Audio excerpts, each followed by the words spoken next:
Assalamualaikum warahmatullahi wabarakatuh. Di video saya kali ini, saya akan menjelaskan tentang gerund dan infinitif. Pengertian gerund dan infinitif apa sih?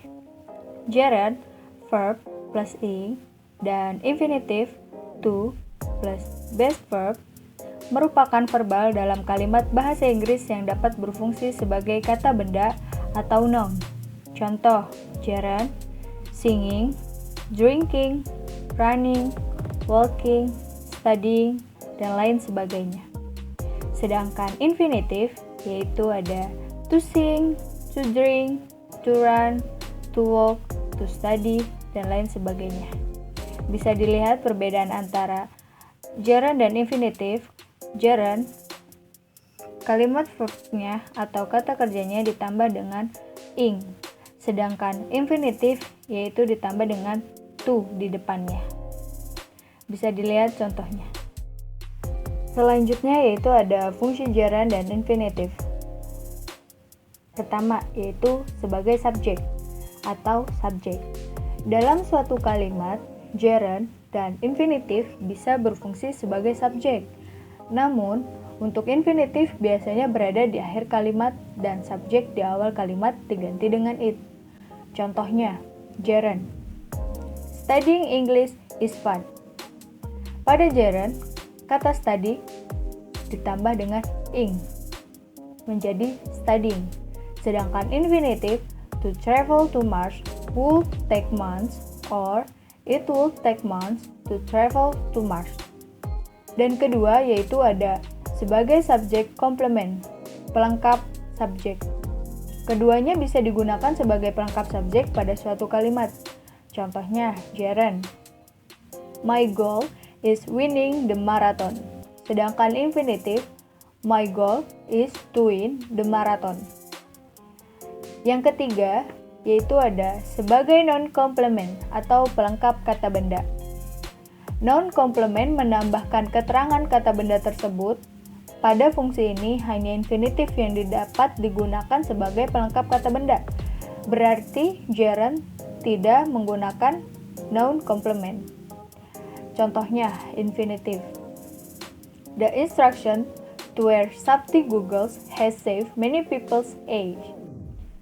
Yang keempat, yaitu sebagai adjective complement atau pelengkap kata sifat.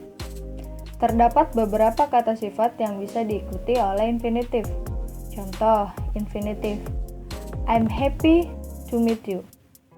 Inilah tabel beberapa di antara kata sifat yang dapat diikuti oleh infinitif. Yang kelima, yaitu sebagai direct object atau objek langsung. Dalam sebuah kalimat, kata kerja sering diikuti oleh objek langsung. Terdapat aturan mengenai kata kerja yang hanya dapat diikuti oleh gerund, infinitif, atau keduanya. Contoh, gerund. She enjoys drinking. Kata gerund lagi-lagi yaitu kata kerja plus ing. She enjoys drinking. Sedangkan infinitif yaitu Sarah hopes to see the play. Berikut ini beberapa daftar kata kerja yang diikuti oleh gerund dan infinitif. Yang keenam, sebagai object of preposition atau objek preposisi. Hanya gerund yang merupakan objek dari preposition. Contoh, thank you for helping me. Berikut adalah tabel yang berisikan rumus gerund dan infinitif. Selanjutnya, yaitu perbedaan antara gerund dan infinitif. Beberapa kata kerja tertentu seperti kata kerja mengenai emosi, penyelesaian, dan kata kerja remember dapat dipengaruhi oleh pemilihan untuk menggunakan gerund atau infinitif. Seperti yang telah dijelaskan di atas, gerund dan infinitif mempunyai fungsi yang sama sebagai subjek maupun objek, dan keduanya mempunyai makna yang sama. Contoh, gerund. To eat too much sugar is not healthy.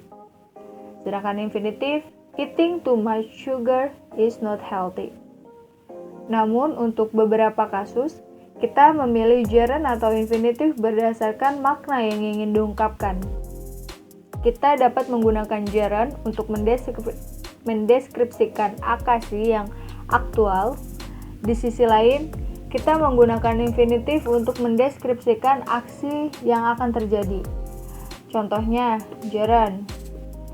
Playing golf every day is boring. Sedangkan infinitif, to play golf every day would be my idea of happy retirement. Mungkin itu saja yang dapat saya jelaskan tentang gerund dan infinitif. Terima kasih yang sudah menonton video saya tentang materi gerund dan infinitif. Wassalamualaikum warahmatullahi wabarakatuh.